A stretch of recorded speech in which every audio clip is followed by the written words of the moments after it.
Yeah.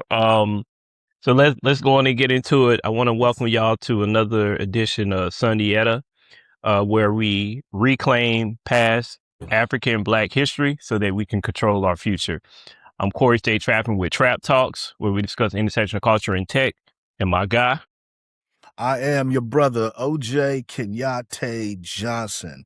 I am the founder and CEO of an organization called the Black More. Our mission is to educate, motivate, and uplift Black people worldwide and everyone who loves us, regardless of race, religion, or nationality. let's go. So we're doing this. We're doing something a little bit different today.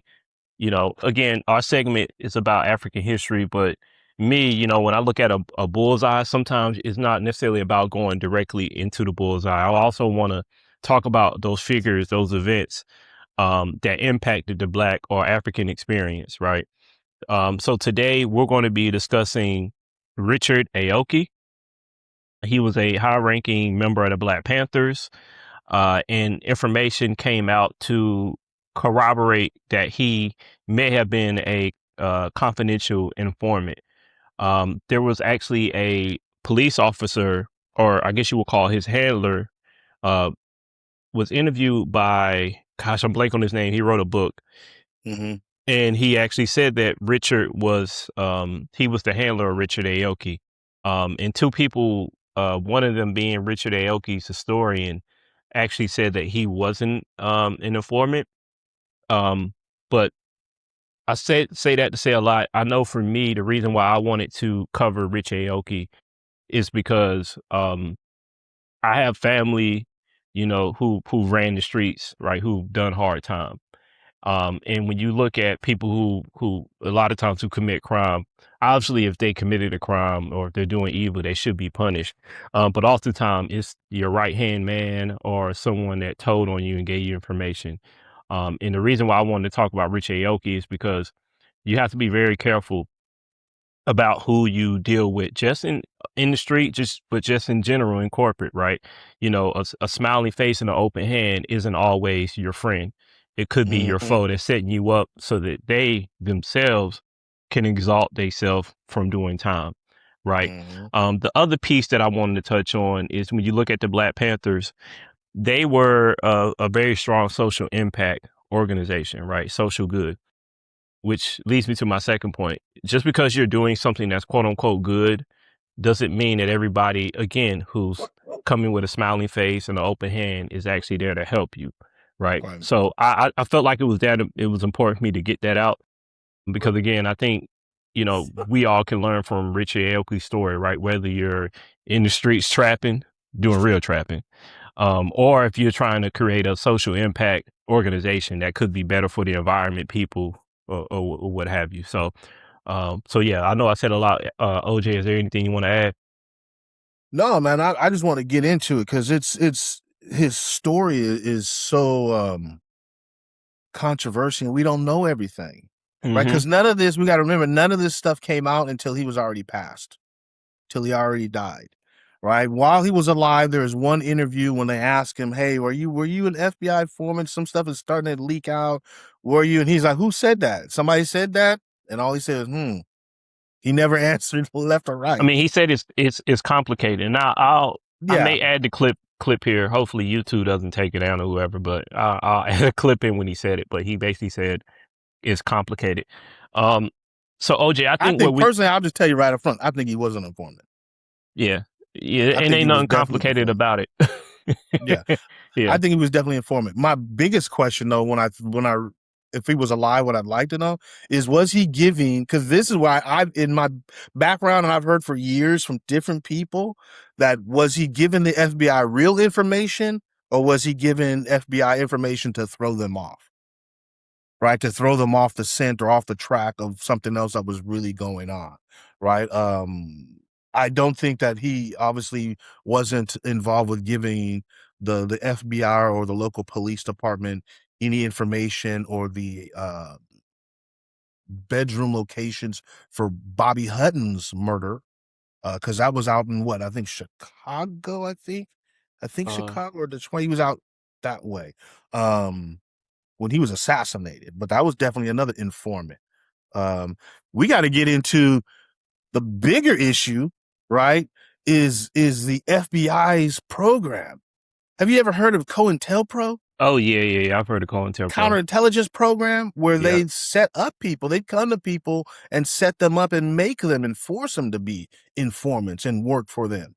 But this is a dastardly, underhanded, lying program that was literally sent in just to destroy Black, not only community, but organizations, anti-war organizations, the anti-Vietnam organizations, and these organizations trying to unify poor whites. Yeah. COINTEL, they went after everybody. Right. So I want to go back to Bobby Hutton. So he's from Arkansas, but he died in West Oakland.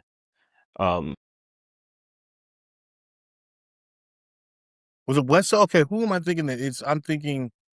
No. You know, I'm but sorry. they're also no, it's not Bobby Hutton. I'm thinking of Fred Hampton. Fred Hampton. Oh yeah. Fred Hampton is the one I saw that movie on about that informant too. It was a good movie. But yeah, he basically wrote out the whole floor plan. And he gave him some concoction or drink that basically lulled him to sleep. And had Fred Hampton not leaned over, his wife would have died. His pregnant wife. Pregnant. Yeah. Right. And the thing is, there's over 100 bullets into the house, directly into the bedroom, the bed where it would have been sleeping, according directly by the diagram, and one shot outward. One shot bullet going outward. They ambushed him. Yeah. He didn't know what was happening, what was going on. They went to, and then obviously, again, as she says, if you look at her testimony, even after, the police came in, he was still alive. They removed him from the room. And according to her, this don't come from me, this comes from her. In her testimony, they went in and said, "Oh, you still alive?" Boom, boom. Not anymore. We got him. Yeah.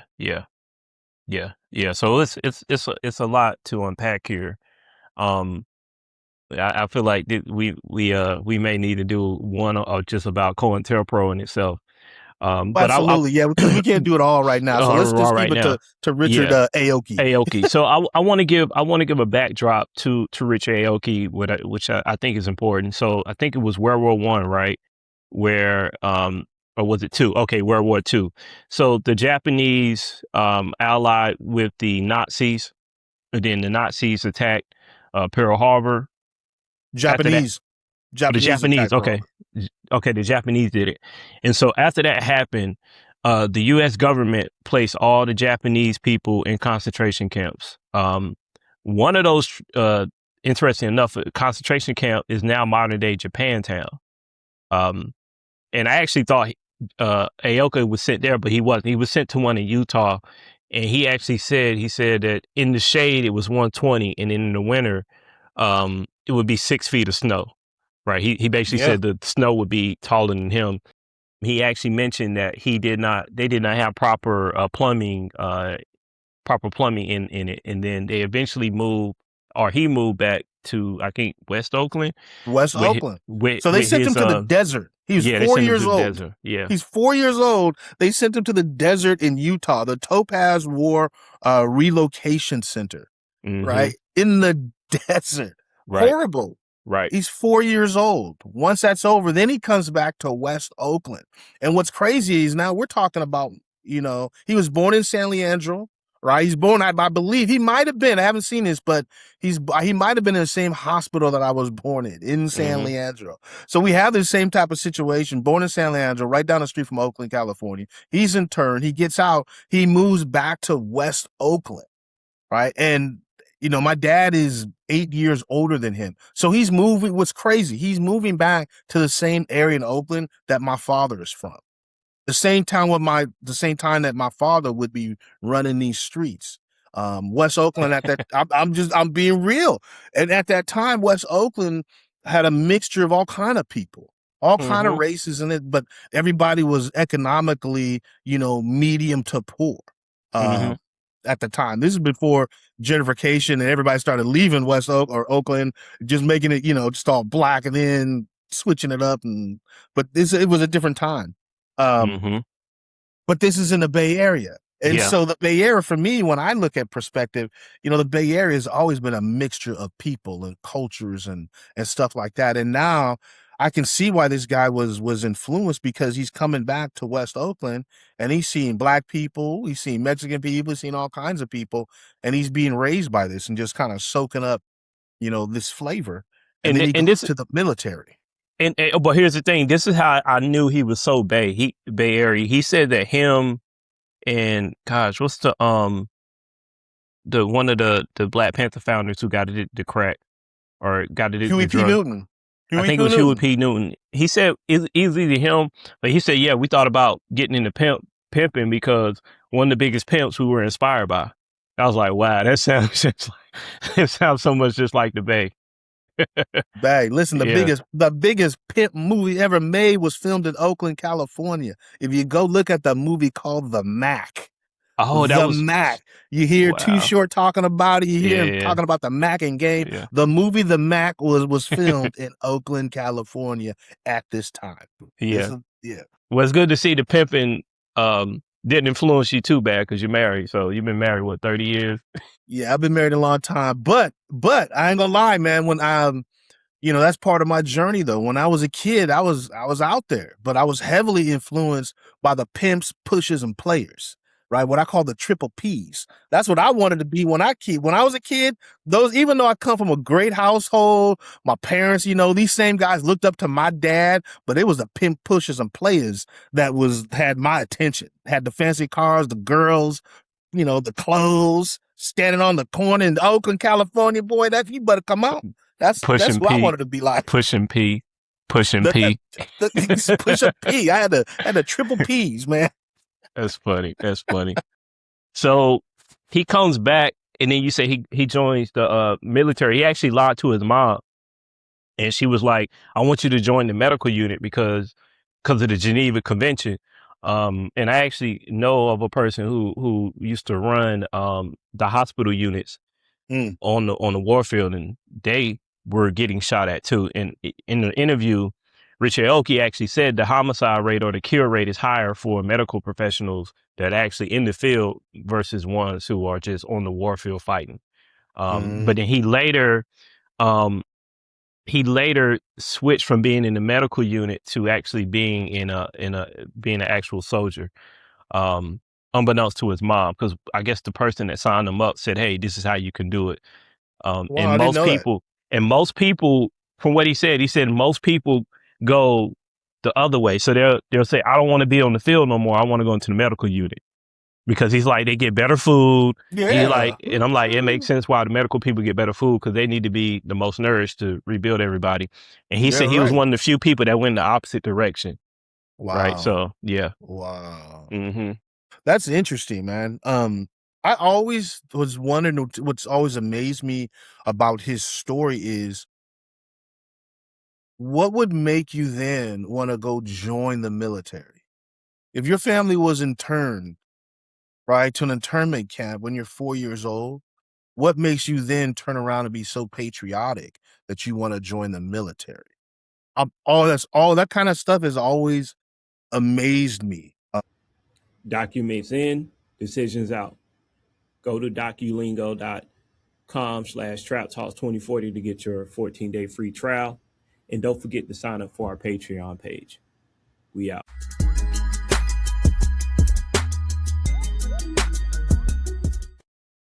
I think I know exactly what it was. I mean, I Talk think to me. so when I look at J. Edgar Hoover, a lot of people don't know that J. Edgar Hoover was a black man. He actually, I don't even know if he would know that he was a black man. no, he knew. Yeah. There was an interview I seen with one of his distant relatives, and it was like a common secret, like don't say that you're related to him because he gonna kill you. Yeah. So I think they suffer from the same thing. A combination of self-hate, but also wanting to get white approval. But in the interview Could that I be. saw, he actually sounded like it sounds like he was also somewhat trigger happy too, because he talked about how he was holding a gun I guess it was like a big machine gun or something like that. He Mm, said he almost had an orgasm from shooting it off. He said the people told him like, hey man, you wasting all these bullets. So for me, that's also like maybe he was also, because trauma impacts us all differently, right? So right, I right, think it's like a mix of all that. You know what I'm saying? right. Yeah, And I did learn that he didn't, even though he joined the military, he never fully trusted the government, which I can understand that why he would then form some of these other organizations once he got out of the military. yep, But I always do find it interesting, people in that situation, if your family was interned, particularly if you're Japanese, and then you go join the military, right? yeah. How that how does that play in your head? Again, that's not my experience, or So I he can't he speak on and it, he but he tried to join the Green Berets, but he got turned down because of different stipulations. mm, And then he also said that JFK did a lot of underhanded stuff where they had the Green Berets basically go in, and I think in Vietnam or um wherever they sent them, they were actually just killing the entire village, mm. not just the men, but the women and the kids The too. children, uh-huh. And he said that he came from a samurai bloodline. And he said, even when I was in the street, you know, we were never for killing kids and women. Like they're not, they're civilians, which I found very interesting that he pointed that out, that he comes from a samurai bloodline, because they would actually kill themselves on the field if they had a ritual where they would stab themselves in the stomach. Mhm, Um, if they were about to lose a battle, it's like some mhm, discipline. So it's like for him to do what he ended up doing, it's like, mhm, yeah, he was, mhm.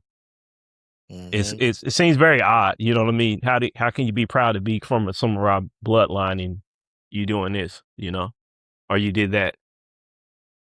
Yeah, I don't know. Like, I mean, that's why, and maybe he took that, and maybe the honor of what he thought he was doing for good for organizations, but then um, what he might have been doing for the America, if he was, really consuming all the propaganda that America was putting out at that time.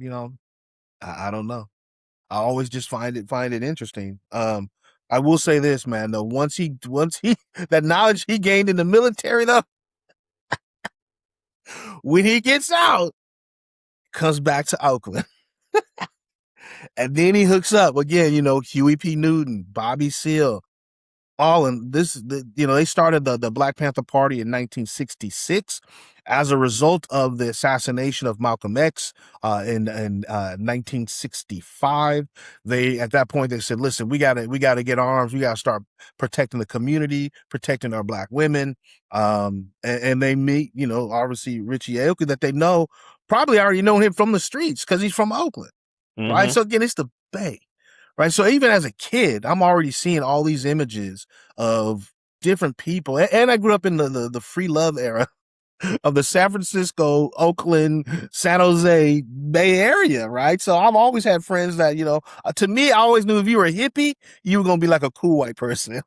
I know, Yeah, I know you won't be calling me the N word or nothing like that. yeah, It was yeah, all yeah, free love. Always got along with people like that, in the '70s, and so yeah. I can see them, liking Richard Aoki. He's got that military background, and he's the one who provided the guns for the early time for the Black Panther Party. And this is a I time saw when that. you'll see that the Black Panther Party kind of moves away from working with having members, non-Black members. They kind of move away from that a little bit, and then they start doing more collaborative work with other organizations. So like, hey, if you're going to be white, you're going to be white, but you might be in the White Panthers, right? You might be Mexican, but you might be in the Brown Berets, something like that, as opposed to having them as actual members. You'll see that shift when you study the history of the Black Panther Party. Why But why at the do very you why do beginning, you think they shifted like that? What would be? my personal opinion is, what happened is there is a wave that happened in American history that they could not stop.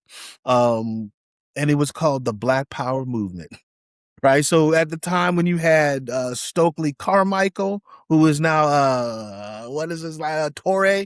I forgot what he goes by, but Stokely Carmichael at the time, that's when they started really promoting Black Power. We want Black Power, Black Power. And so again, it wasn't Black Power was never anti-white. but it's standing up for black people, and we Black do it people. for ourselves. And so then they start you seeing of movement when they're saying, okay, we'll still work with you, but this organization itself is got to be all black. Got it. So it was a little bit of a shift there. But Aoki was again crucial at the beginning, especially with arming him, getting with the guns. Big thing with the anti-gun lobbyists and all this other stuff. Listen, there is a time when the Black Panther Party stormed the California state capitol with guns, which was legal at the time, right? So they're doing their legal, their job, what they can do legally, holding these weapons, going on the Capitol. Other organizations have done it before, what have you. But let me tell you, America flipped out when they seen all these black people at the Capitol. Hold on. I armed gotta with pause you. guns. Other people did it? Other Organizations, I believe so. I don't know like that though. I don't know. Okay. I don't know like that, where they just stormed, come in like that. I don't know if anybody ever did it like that. Yeah. And then, well, what I was gonna say is, then what you'll see is this is the only time that the NRA has come out against gun rights. Only time they stop. Oh, we gotta stop these guns is when it was in the hands of black people. Yeah. And I've that's seen all what this as a kid. Dave Chappelle said this in his skit. He not in his skit, but this is, I think, during the pandemic, where he did a show like in Ohio, and he said, the only reason that you can't carry a gun out in California is because of the Black Panthers. And I was like, wow. He's 100% true. He's 100% true. Yeah. Right? I mean, you used to be able to have, how many times have you seen, white people riding around with shotguns in the back of their truck? Right? Just riding around town with guns, just armed, just. I tend to see it more like in the South. Like I see it not as often, but I ain't gonna lie. Like OJ, anytime I see someone with an open concealed gun, I'm like, what's wrong with you? Like, we in the grocery store. Like, I'm like, wow. Like, come on, man. Like, in the grocery store. Yeah. Like, we in the grocery store, man. Or the worst. Well, never. I haven't seen nobody walk in the liquor store. Well, I actually I was in Mississippi and I went to a liquor store and the guy had a gun on his hip in the liquor store. He was operating it. But even still, I'm like, it's kind of weird, man. Like, you don't. Yeah. I got never folks that it. now moved to Arizona, and they tell me, man, parts of Arizona, the states of Arizona, certain towns, man, it's still like the Wild Wild West out there. Well, they, just like you saying, they walking into 7-Eleven with a gun and holster on the hip. Like, why? Like, why? Like, you know what I mean? And the only person I really get a kick out of doing that, to be honest with you, is my little brother. I don't know if I ever told you, my little brother is a police officer, has been. So even when he's not at work, right, just general clothes, my brother stays strapped. he keeps his police badge underneath his clothes, and he stays strapped. I give him a hug, and he's just strapped up. I'm like, bro, you at the barbecue? What you doing? He's like, I'm always on the job. You don't know what he's seen and how many people are threatening to kill him. Exactly. It's crazy, man. And my little brother, you would not even know. People, they loved him early in his career because drug dealers would just come up to him and try to sell him drugs because he looked like a drug dealer. My brother's tatted up. He completely tatted up. So you don't think he's a police officer. Wow, that's funny. So he just lock him up on the spot? Nah, he'd give a pass. He did what he used to tell me. He's like, man, I'd be at the mall and they'd come up, hey, you want to blah, blah, blah. And this is years ago. He's like, man, I just pull on my badge. You really want to do that? And they'd be like, I'm sorry. Because, I mean, he's with his wife and kids and stuff like that, man. He have, like, can you imagine that? You go to the side, try to go get a Cinnabon, and some dude want to roll up and try it. Now I can interrupt my family time and arrest you, take you down, have to do paperwork. Or I can continue with my family time and be like, do you really want to make that mistake in your life? That's funny. Okay, that's way off the subject. Yeah, that's funny though. But yeah, we were talking about how he armed, and so because when you have certain, I do know this. I heard Killer Mike say this in an interview, but if you have certain weapons, you have to get those registered with the government, and basically getting them registered with the government, they have the legal right to come into your home at any time. Honestly, I don't know, certain weapons. Yeah. So what I'm basically kind of pointing to is that the guns that he helped supply the Black Panthers, it's like those may have been straight from the government or registered with the government. Could have been, or again, there was some crazy times, right? Especially you're talking the late 60s, early 70s. You ever see the Denzel Washington movie where he plays Frank Lucas?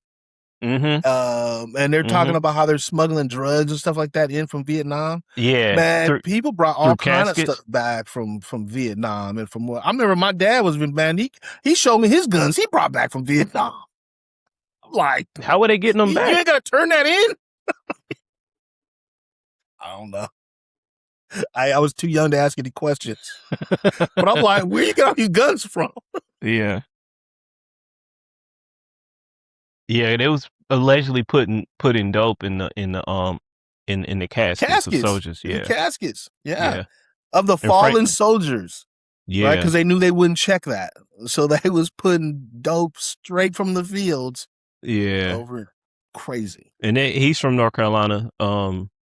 And the person who set up the connection is from North Carolina too. I think they're from Greensboro or something like that. I think it's Greensboro. But yeah, Frank Lucas from North Carolina.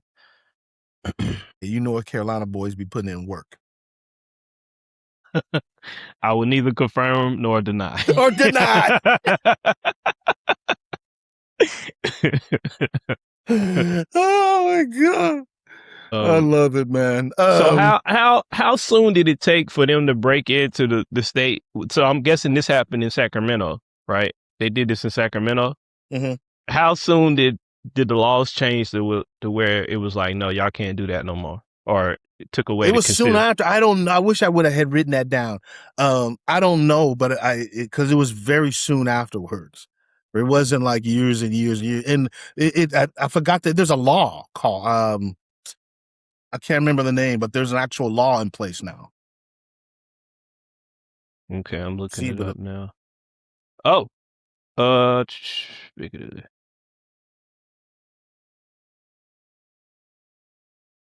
I don't even know the date when they stormed the Capitol. I don't know the exact date. The Mulford Act. So it was signed by Governor. That's it. The Mulford Act. Signed by Governor Ronald Reagan on. Oh, I didn't realize Reagan was governor of California. That makes sense why he became president. Yeah. So yeah, it says 1967. Mulford Act signed by Governor Ronald Reagan on July 28, 1967. Yeah, 67. So that was making right it legal after. to carry loaded, firearms in public right without after. a permit. So I wasn't even born. So that essentially is like he basically essentially made like a executive order or like at the governor level. Yeah, I don't know how he did it, but yeah, they just changed it on the spot. Like, we not having these black people with guns. Like, you can't, we're not doing it. Wow. Again, it's crazy when you see what can get done when the right motivation or your motivation is what makes things happen. Right. Mm-hmm. And I guess, and to me, when I think about that, I think of Tupac when he always says, right, we got money for wars, but can't feed the poor.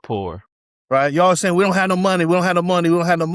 But all of a sudden, when it comes to wars, we got money. When it comes to paying off some other country, we got hundreds of billions of dollars to give them. We got all this other, but we can't feed the poor. We can't pay reparations unless it's to crazy white people who want to storm the Capitol. Then we're willing to pay them. Yeah. Okay, but let's not even start. You getting me off track, Corey. I'm feeling a little old uncle-ish right now. I love it. Hey, I love it. All this stuff though is also like just reminding me. You ever read the book? uh black ass history, I think it is, or black AF history, or what is it's I think it's called Black AF history. They talk about all the conspiracies of the Black Panther Party in that book as well. You got to check that book out. Is that a podcast? No, I don't know. I don't know if it's a podcast, but I know it's a book. Okay, Black AF History: The Unwhitewashed Story of America. Boom. Okay. Boom. That book, and listen, that book is so good. If you listen to the audio book is read by the author, and he's a black dude. Hey, read it and listen to it along. Phenomenal. Yeah. Phenomenal. The way it's like talking, that's like, listen, read his book is like having an old uncle read his version to you. Yeah, Michael Harriet. Yeah. You got to check that out. I'm telling your audience, check that book out. Yeah, all of it. He talks a little bit about the there. Black Panther Party. I can't remember if he mentions Richard Aoki specifically or not in there, but he talks about that. He talks about the guns. He talks about the Capitol. He talks about the Mumford Act. He talks about all of this stuff, plus a bunch of other unwashed Black history. Yeah. So Aoki, he's supplying them with guns. And it's actually believed that that's around the time, I guess in the 60s or the late 60s, when he became an FBI informant. That's exactly what tipped him off, I believe, is that put him on the map from what I was reading. Is his willingness to get all these guns and to arm these Black people. And that kind of tipped off the government. And then they contacted him. And so that's, would really be interested in talking to somebody who knew, again, unfortunately he's gone. So we can never find out, like, okay, how did they come at you? Did they pressure you? Did they threaten your parents? Did they threaten your people? You know, and then were you giving them real information, or were you giving them like false information to just throw them off the trail, off the track, or what have you? You know, the problem is nobody knew. You know, to his death, when Richard Aoki committed suicide. You know, Bobby Seale, Huey P. Newton, you know, they still looked at him as a confidant, as a brother, and what have you. They didn't know, you know, that he was for the FBI at all at that time. Yeah. And he allegedly got paid too. He was being paid. So I'm kind of with you. I think it could have been, because usually when you see the FBI or police flip someone, it's because they're like, either they don't want to do their time, or one of their favorite tricks is to try to lock your parents up, especially if they were involved in what you were doing. Yeah. Or the other one, maybe he was, you know, I've heard of instances where people are like they have some type of addiction or some type of vice they can't control. So then they become an informant or provide information as a way of to get paid. And so I honestly think I think the reason why, which again, to my point earlier, I think it was a part of, you know, I think they put some pressure on him, like, hey, you know, we can do this and do that. And then I think they kept him being an informant because they hung that over his head too. Because once you start talking, you just can't go back. So I think they willed him in by putting some pressure on him, you know. But then I also, because you never, maybe he was still probably getting some military benefits too. Maybe they was like, look, you know, if you work with us, you keep your military benefits. Because he wasn't dishonorably charged. Discharged from the military, from what I read. That never came up. So, you know, the FBI, you know, they play a lot of dirty tricks. So they definitely put some pressure on him. And that was the game plan, right? Again, for the FBI, J. Edgar Hoover, and COINTELPRO at the time. Like, this is what I want the American people to know. Like, the program in its diagram itself is to lie to people, to lie to one organization about another organization, to send false letters, to make false accusations, to get organizations to pit against themselves, to get within the organizations, to do anything to break these organizations up. No matter if it was from within or organization against organization. And lying was part of the job. So they would have told them anything, like anything, right? I mean, if you learn what they did to And you gotta think too, yeah, because they intercepted letters from Malcolm X to the Nation of Islam. He never got a lot of those letters. yeah. Um, I mean, they But they did, also made up shit about him. And then Martin Luther King, they sent him and told Martin Luther King, listen, you better commit suicide. yeah. You better end yourself. But I know Hmm. we can't even say certain words. You better end yourself. Otherwise, we're gonna contact your wife and let her know that you've been cheating and The doing all this other infidelity. stuff. Yeah. But he never did any, he had to tell Coretta and what have you. But I mean, just dirty, dirty, dirty Hmm. tricks, man. Hmm. From the Um, government. But gosh, what was I about to say about Richard Aoki? And that's the thing too. You got to understand, they're very strategic, right? Like, why wouldn't they have went at Bobby Seale or Huey P. Newton that way? listen, Like, here's the other thing. you know, And I'm just gonna throw out a conspiracy, because maybe they tried to, right? And maybe they did get Huey P. Newton. And the reason why I say this is you were talking about, and you mentioned this, how the FBI, they know that you might be addicted to drugs or have vices or what have you, and that they come at you certain ways, right? It always breaks my heart that Huey P. Newton died over a crack deal in a back alley in Oakland, California, 1989. Right? It breaks my heart.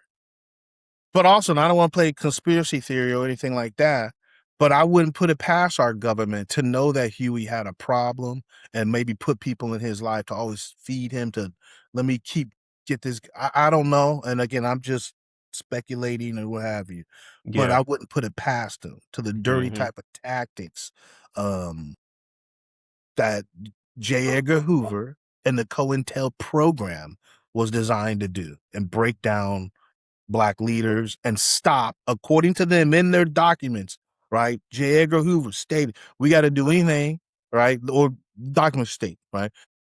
That they were scared of the rise of a The Black Black Messiah, Messiah. right? Like do anything to stop somebody Black from rising up and taking over and helping his people. That's horrible. That's Yeah. horrible. And so no matter if they were gonna do it through drugs, I wonder how many of our brothers and sisters have been chopped down through drugs and through I'm gonna tell you, brothers, one of the biggest temptations, women. How many been taken down through, sexual diseases and other They been call them trafficked. in the CIA, I think they call them honey pots. Yeah. They try to get they try to get he died a couple of years ago. He was the leader of Cuba. Um, he was date Castro. Castro. Yeah, they tried to get Castro. He was dealing with a white American woman, and she couldn't go through with it. She broke down and cried, and he screamed at her like, "What's up? Who told you?" They tried to kill him like over 60 times. Like, Oh, um, exactly. you know, uh, another person we need to talk about. I know we're jumping around here. The leader of Burkina Faso. They don't try to. He done had so many hits on his life. Countless, Yeah, but Torre, yes. yeah, yeah, yeah. Yeah, we stand with you, Torre. Yeah, We yeah, stand for with you, sure, brother. for sure, for sure. Keep that gold, because they're now refining their own gold now. So, Absolutely. yeah, yeah, And they yeah. got a But 3-country deal. They kicked out France. yeah, yeah. They even kicked out the newspaper of France or something like that. He's Yeah, like, they're no, y'all all of can't. them. Get Yeah, out. yeah, get out. Yeah, Get yeah. out. Um. So yeah, back to Richard. I don't know. It's just kind of crazy that. And then here's the thing so the investigative journalist. I'm like. I've been trying to find his name, and I was researching him earlier. He Mm-hmm. he actually found out through um Freedom of Information Act request. He Right. had to go to court. He went to court, and he finally got a lot of these documents. I'll post a link because it's actually on. I think it's on the NPR website. Okay. And he basically went in and lined up a lot of dates that correlate when Aoki went in. And I actually, in one of the documents, they actually have his name written out full, or they just have like his last name. in I there. saw that. Yeah. Yeah, With his FBI informant number. Mm-hmm. Like it's a number you can look up. This number AL blah blah blah blah blah belonged to him. And here's the thing too, they blocked out everybody else's name. And so, and I think I know why they did that. So I think the reason why they blocked out the other people's name is because he didn't request that information. And it's like it's almost like if you're in a negotiation, right? If I'm trying to buy your business, right? You're not going to offer information unless I ask for it directly or I put you in a position where you have to give it up. Right. Right. So I think when they saw the Freedom of Information Act, that's their last. Because I mean, if you look at a lot of these government files and stuff, they black out a lot of stuff. That's like normal. You know what I'm saying? Yeah. And so I think that was their last ditch effort to say, okay, we're not gonna give them other informants, but we gonna show his name in there. You know, Right. so Right. yeah. Right. Right. Could be, man. I don't know. I'm just glad that all this information is coming out for all Mm-hmm. these different cases. There's so many, man. There's just it blows your mind. And Yeah. again, when you dive into everything that happened under COINTELPRO, I can't wait till they even come out with more information about the assassination of Malcolm X. Right. Me personally, I know the government has something to do with that. I definitely just believe Yeah, that was can't was tell me city. nothing. Yeah. They finally let two wrongly accused brothers out. Right. The one guy, they had three brothers locked up. One said, he said the whole time, I did this. I was part of it. And he said these other two brothers, they had nothing to do with it. And they've been Mm-hmm. saying that the longest time. They finally got it right and let the two other brothers out. But I'd love for that information to come out about Yeah, I that. mean that, and his daughter, one of his daughter has an open lawsuit against the CIA, I She believe. So I does. mean, Yeah. it was definitely orchestrated. And I think in Malcolm X was actually, it's believed that he was told that he was about to die too. Like it's believed that he was approached and say, hey, you either gonna let us kill you or we just gonna kill you and your whole family. But Not alleged, he wrote it. He he stated wrote it. that. He Wow. stated that. Wow. I thought it was Right? alleged. Okay. No, he stated that. Go in the autobiography of Malcolm X. He states that. He knew his time was limited. Listen, here's the thing. People don't remember or don't connect the two. 7 days before he was murdered on a Sunday, right? Mm-hmm. Sunday afternoon. All right.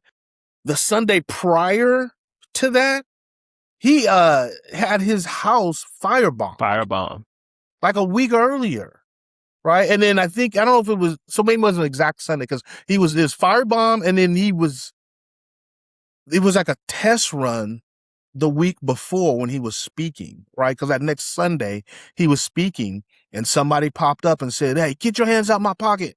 Right? Everybody turned around, looked, and they walked out, and nothing happened. 7 days later, the exact same thing happened. And when everybody turned around and looked at the guy, then three guys pop up from the front row and get to doing their thing, man, on Yeah. our Black Prince. Yeah. Horrible. Yeah. Horrible. I wasn't even born there and I was affected, it feels like. Like, Yeah. yeah. I don't know. I don't know. But Richard Aoki. I try it again. Aoki. Yeah. Aoki. Yeah. And I think it's good that we're bringing these other figures up too, because he plays into that as well too, Yeah, absolutely. And again, with something that I'm always interested in is just, again, the Bay Area flavor. Mm-hmm. Coming out here is a little different. You got people that are all kind of different races, nationalities, and economic structures that are all mixed in all together. And then within the Bay Area, you can take the train anywhere all over the different neighborhoods and just get all kinds of different type of culture, right? Yeah. Just, it's so rich. I love the Bay Area, man. Yeah, me too. Plus, and we was always revolutionary out here, from Oakland, San Francisco to Berkeley. this is what shapes my mind because I was shaped by the Bay. I'm telling you, man, this is why I think the way I think, right? You know, I can't explain it other than I'm blessed to be born where I was born because I could never hate all white people because I know too many white people who love black people who I grew up with that love me and my family and love other races. And I know, you know, there is no all people of, you can't paint people with a broad brush of anybody. Yeah, All for Asian sure. people, all Chinese, all Asian. You can't do any of that. All Muslim, all whatever. You got good people and bad people of all different races and nationalities and cultures. And in the Bay Area, if you really want to, man, you can meet all of those people and soak up all of that. You can go to all them festivals, which is something I've always just loved to do and just love people. You know, if you Yeah. love us, I love you back. Yeah.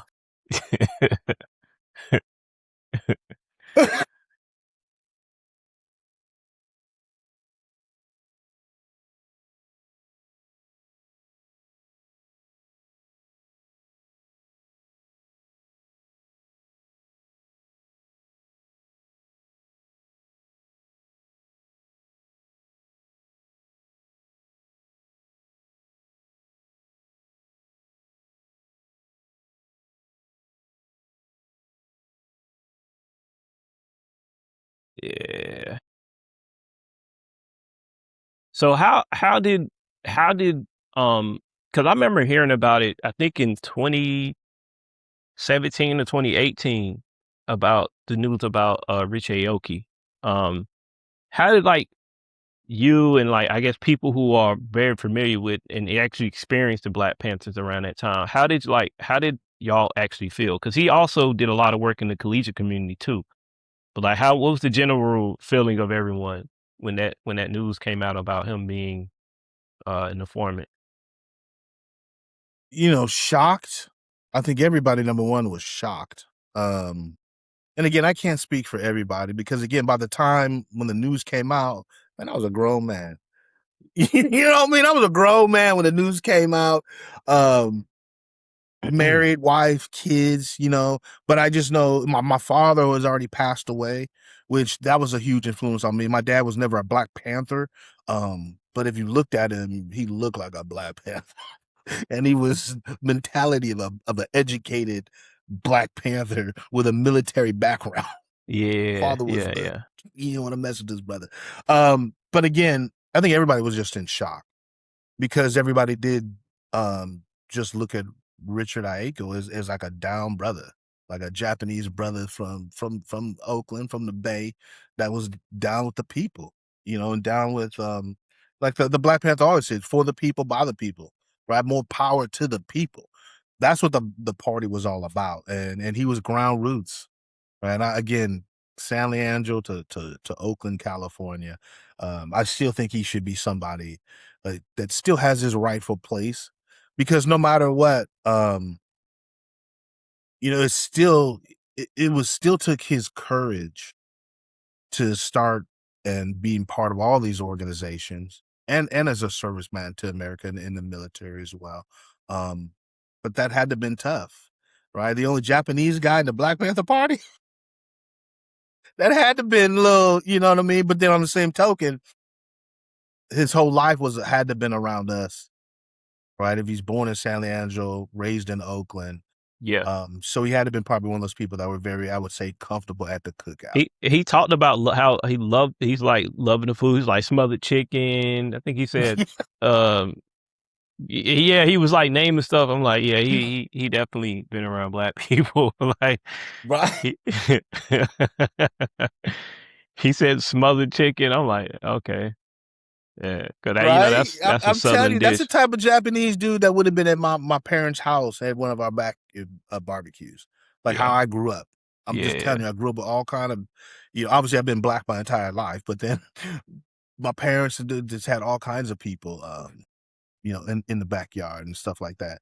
And so yeah. to me, that was always something that I was always, you know, seeing, right? So that's why I was asking you. So you grew up in North Carolina. Did you ever see stuff like that? Did you see bunch of multiracial people in organizations, or people standing up for black people, or anything Nah, like that?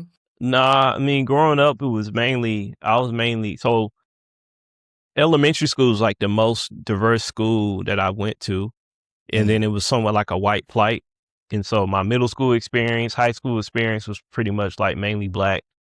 And then I went to community college, and that's when I started being around other people. And then I later went to UNC Chapel Hill, and that was like, you know, UNC Chapel Hill was somewhat of a culture shock because I was around all these different types of people. Um, mm, but we didn't. Um, there was really no mention of Black Panthers growing up. The only reason I knew of them because my mom used to pass out flyers with the Black Panthers, so that's how I heard about them. Um, and then I think we went to go see Malcolm X. So I seen Malcolm X very early on. But my mom made sure to like know who I was. You know what I'm saying? Like I mm, even mm. remember. I can't remember what year it was, but she like it was 4th of July. She's like, you know that ain't our holiday, right?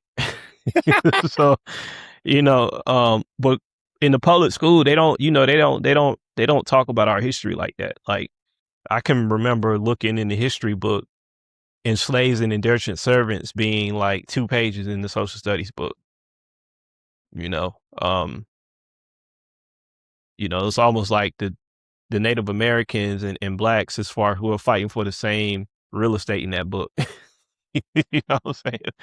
Hey, Uh absolutely. yeah, Again, that's again why I'm always down with our indigenous brothers. You do yeah, never hear the story, the real connection between the two. I'll just say this real quick off the top, but you never really hear the true story between the real connection between our Afro or Black brothers and sisters and our indigenous brothers and sisters.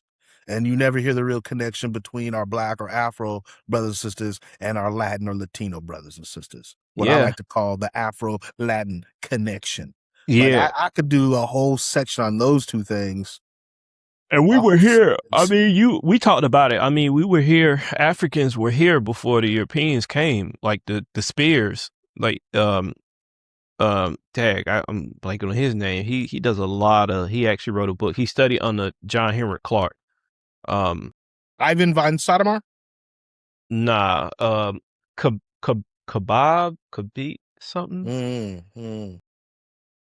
I'm gonna put his face in the clip, but he basically pointed out like it's a spear that basically was a mixture of different metals that came from West Africa, and Okay.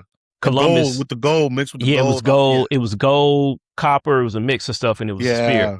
Yeah. Um, Because gold and itself is, I don't know if people know this, gold itself is very, very soft. So you mix it with metals to make it harder, right? That's I why didn't know 20 that. karat gold has more gold and is softer than 14 karat gold, right? You don't want your gold to bend and stuff like that. So pure gold, it's soft, right? If you use that as a spear, it's very soft. That's why you mix it with the other elements and stuff like that to make it harder. Didn't know that. Didn't know that. You know who knew that? Your African ancestors knew that over 5,000 years ago, brother. Yeah, You can look yeah, at it 10,000 years ago. They were smelting metals together. yeah, 10,000. Right now, they want to tell you that you didn't have no intelligence, you didn't have no culture, you didn't have any innovations, that you had to wait in darkness for some European, right, to bring you the high culture and intellect. But that ain't the truth, right? yeah, We speak the truth here today. yeah. And Don't I get distracted. and OJ, to add to your point, I was thinking about this, right? How long has America been a sovereign nation? It was 250 years. Mm-hmm. I mean, but technically, 4th of July is when the Declaration of Independence was signed. We didn't really win our independence, but it was more like a rallying cry. But we'll Mm-hmm. we'll go with it. 250 years. So it took us 250 years to get to this point where me and you are talking through a computer, Mm-hmm. right? And it's been estimated that Egypt was in existence for how long? Like 5,000 years, or Kemet Even longer than that. Yeah. longer than Yeah. that. So if you look at the span of technological advancement in 250 years, just imagine what it looked like over a 5,000 year period. That's what I mean. You That's know, like mind I was blowing. like really thinking about that, right? Like let's say their rate of technological advancement was at the same rate of, again, us in these 250 years. Hold on, let me pull out my calculator right quick. I want to see how many times 5,000 goes in the. All right, so 5,000 divided by 250, That's 20. It takes 250 20 Americas, right? to fit. So it's like, even at that rate, you just. I was just thinking about that the other day. Like the Kemites had to be more advanced than where we are. Absolutely. I mean, as far as if you're talking the jump, right? As far as what was there, where they are now, what they did. I mean, it was because the leaps that they made, leaps about, were astronomical. I mean, yeah, and it compounds. We all know that knowledge compounds. You know what I'm yeah, saying? absolutely, absolutely. It compounds. It's like I think the good example of that. If you look at people who talk about when you put your money in the stock market, right, and you get a continuous return, you're getting that 7% if you're in the S&P 500. Well, that 7% is not the same 7% that you got 5 years ago. It's actually going to be bigger because the pot's gotten bigger. Right. You know what I'm saying? So your gains are compounding on that. On top of that, Right.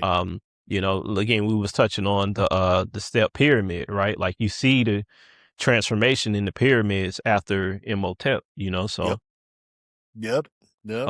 So what do you what you were saying earlier about Aoki? It sounded like you don't necessarily fault him for what he did. I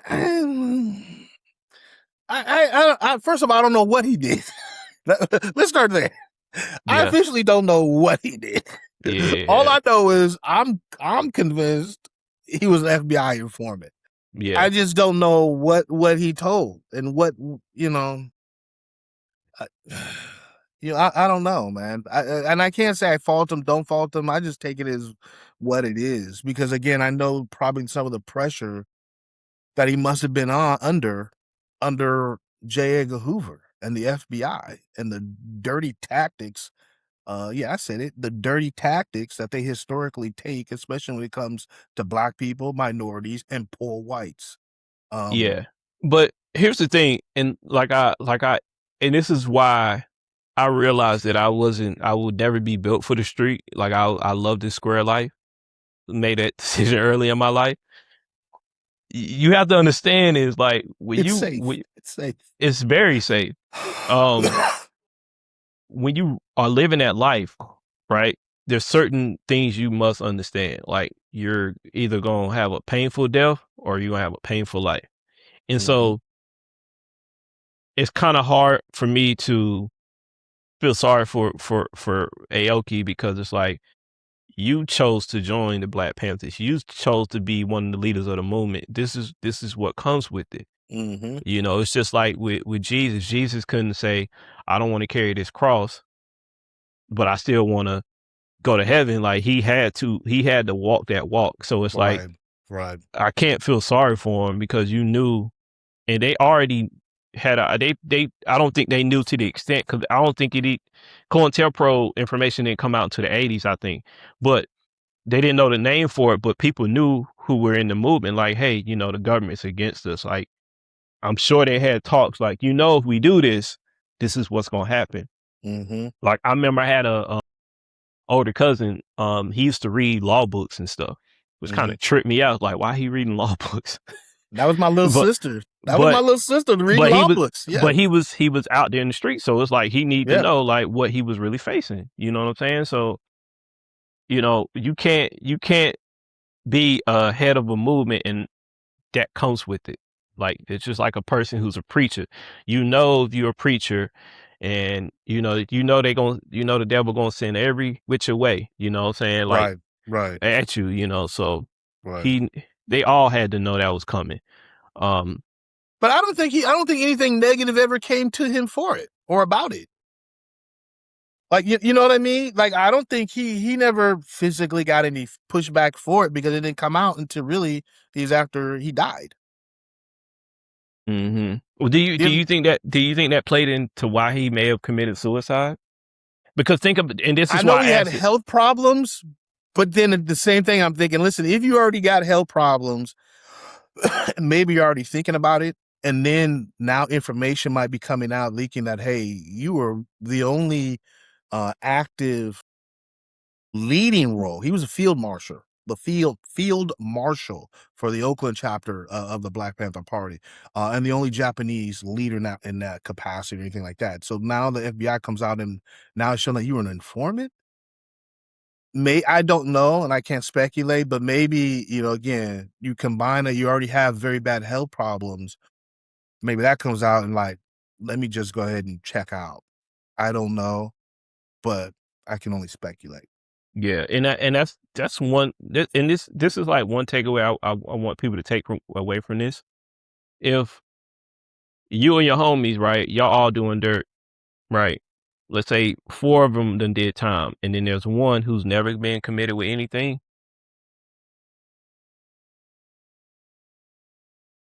I don't know. Sometimes if it walk like a duck, quack like a duck, it might be a duck. Yeah, yeah, yep, yeah, I'm just happy that we still got Bobby Seale around. yeah, yeah. Do you think?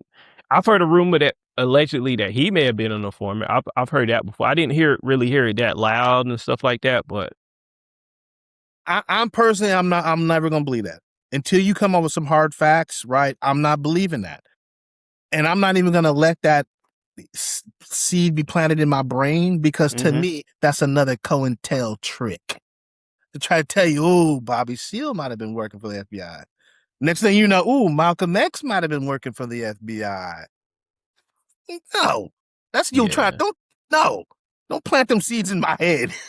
And this is how I knew Malcolm X was faithful. It's in FBI files, and they said this man is this man really is. He ain't cheating on his. They were trying to figure out whichever way They they couldn't could get him. They couldn't. They couldn't get him by drugs. They could, you know what I mean? They couldn't get him by being deceitful to his wife. I mean, He Malcolm was was impenetrable. solid. They had to kill him. And there's a clip I saw online, John Henry Clark saying that there were some Muslims in Saudi Arabia that tried to give him millions to turn on the Nation of Islam. I think John Henry Clark said 3.5 million or something like that. It was some amount of money they tried to get. But me thinking now, I'm like, oh, that was probably coordinated through FBI, CIA. It had to be. It could have been. Like, again, I don't know about But we that don't part, know. and it could have been.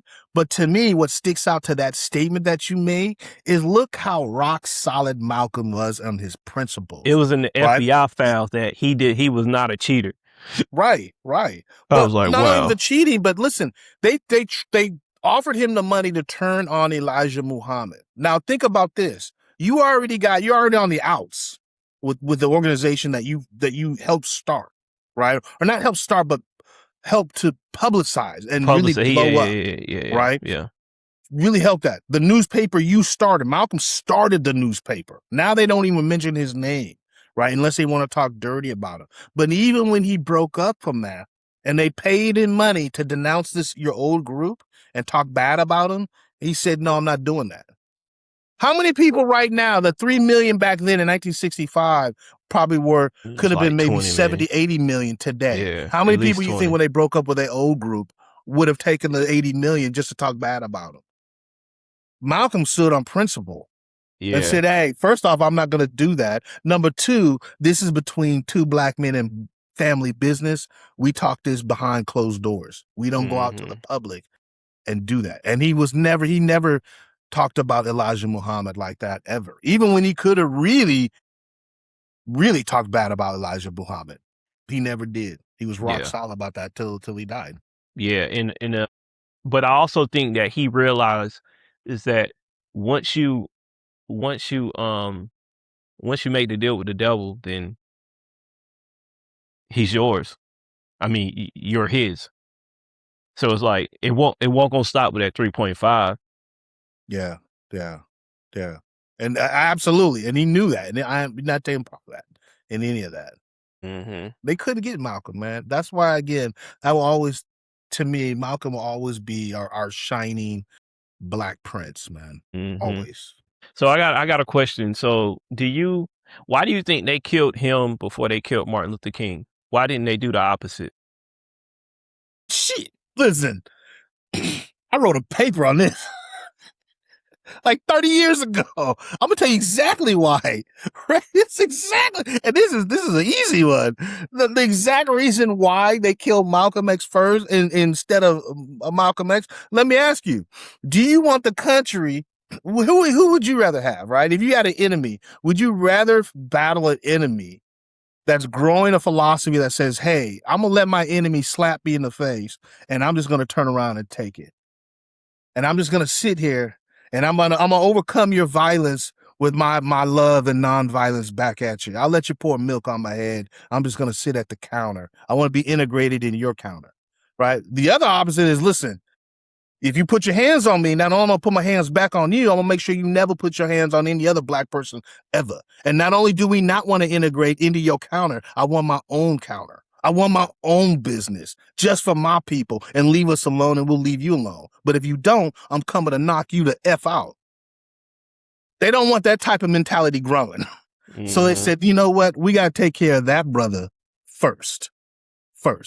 And then if you notice this, Martin Luther King, right? They was all with his nonviolence and this and that. They didn't touch him. The reason Martin Luther King got on the radar of the government and why he had to be taken out is because now he was talking about unifying the people with poor white people's campaign. He was talking about the Vietnam War, right?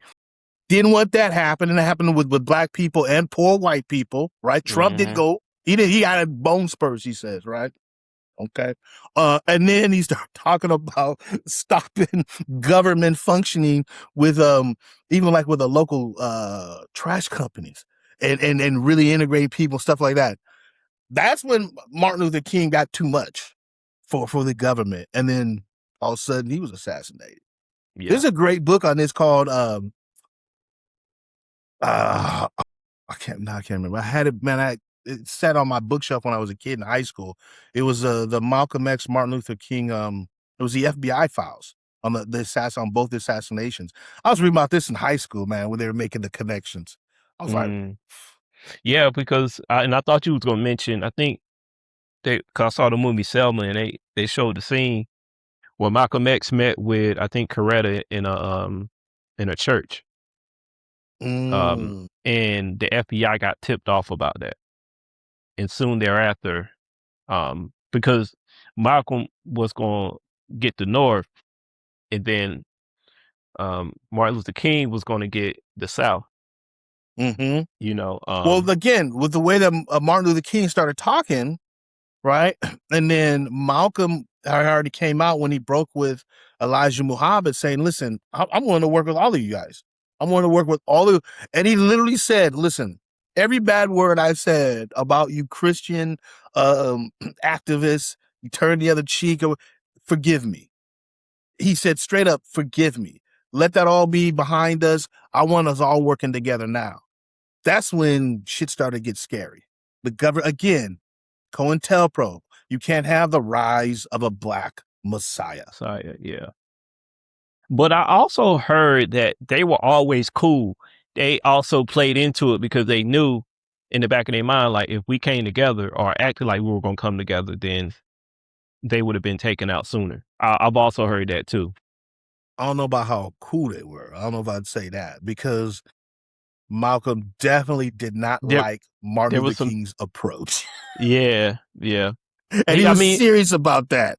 Well, I think he said, or somebody was saying that they were taking money from the whites that we are allegedly against, and they were saying that they were infiltrating the movement, or Martin Luther King's movement, funding them. So it's like, how can you say you for this, but you're taking their money? Malcolm, especially when he was with Elijah Muhammad, was definitely like that. I mean, and again, think about his perspective, right? Even before this, the National NAACP, people don't know this, but the National Association of NAACP, or the NAACP, National Association for the Advancement of Colored People, was started by both black and white people. People don't know that. But when you go back and look at the history, so this is the kind of stuff Malcolm X is talking about. If the NAACP is fighting for, and they were really fighting for the legal rights, right, through schools and integrations and stuff like that. He's like, but you guys are funded by white people. Your organization was created half by whites and black, W.D. Bois being one of them. That was Malcolm's perspective under Elijah Muhammad. But that last year of his life, that's when things switched up. And he's like, look, I'll work with anybody. If you trying to stamp out racism and, brutality, I'm with it. So it was a big shift. And that's when it kind of got scary, man. It got crazy. Yeah. I don't know. All this was before I was even born. Obviously before I was born too. Right. And we are the benefactors, man, that we can do things like this. We can do shows like this. We can bring the light. We can have the discussions like this. We can, have topics and nobody's gonna not break down our door over it. Well, but you still got to be careful. You still got. I was gonna say, but you still got to be careful the surveillance and everything else and the way they're treating people out there. I'm sorry. I was just gonna bring up the bots though. Them bots is going crazy. They're coming out the woodwork. I was on IG the other day and somebody commented. And I was like, "Ooh, IG went ahead and hit it. Hit the comment." It really? Yeah, yeah. So that letting me know, and again, a lot of when that information came out that that Russia was using Facebook to influence the voting, that's how I see these bots. You know what I'm saying? It's because I don't think I'm really necessarily we're dealing with real people. It's some type of puppet master behind them. Listen, and I gotta keep reminding myself of that. I need you, if you ever see me going off on somebody, Corey, either state there or send me a text. Look, hey, don't get excited. Don't let them raise your blood pressure, because I'm gonna be honest. It depends on what mood I'm in and what they say. So like I tell you, the guy who he spelled Sudan wrong. He's like, this is not true. And you remember what I told you? I'm like, yeah, we don't argue opinions. We just talk facts. And by the way, you spell check. Right. Come on now. When you typed in Sudan, it told you were spelling it wrong. You chose to spell that joint wrong. You did not do that on purpose. You chose to leave it like that. I was actually in a good mood that day and I had some free time on my hands. So I went back and forth with them. I just commented and then I think I still hit his comment. But I don't know. Sometimes I depending on the level of disrespect or derogatoriness, I'll let it sit there a little bit and then hide it, because at the end of the day, they are bringing us attention. Right. You know what I'm saying? Now there was one comment where the guy said, it was a clip where we were talking about the Tuskegee Airmen, how they had they didn't lose anybody, and the guy's like, or the bot or whoever was like, that's what he's supposed to do. And I thought in my head, okay, so the Tuskegee Airmen were a group of white men, right? Would you have said that? No. Right. Blocked. I didn't even comment on it. I was like, blocked. Blatantly racist, man. You know what I'm saying? So it's blatantly racist. You can't, I don't think I'm engaged with them. If it's blatantly racist and I'm in a bad mood, nah, get up out of here. So. But anyways, I say, people loving the you got people talking to me that I ain't spoke to in 5 years.